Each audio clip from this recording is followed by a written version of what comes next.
Hey guys, welcome to week 8. We are getting closer and closer to the end. Just wanted to talk with you a little bit about the project for next week. Please make sure that you check it out as soon as possible. It's a pretty large project. My expectations are high. A lot of the stuff that you've been doing over the course of the term will have prepared you for that. So you are welcome to include things from other assignments. It doesn't have to be all fresh content. You can use your other stuff to help you. And also in the Questions Cafe, I posted a new little forum for sharing resources. So if you have something really cool that you think would help your colleagues in this class, please go ahead and share that resource. You're welcome to do that.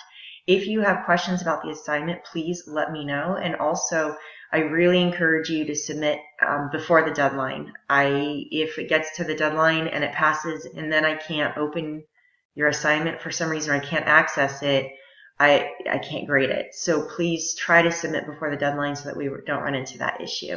Again, if you have any questions, let me know. Have a great week, guys.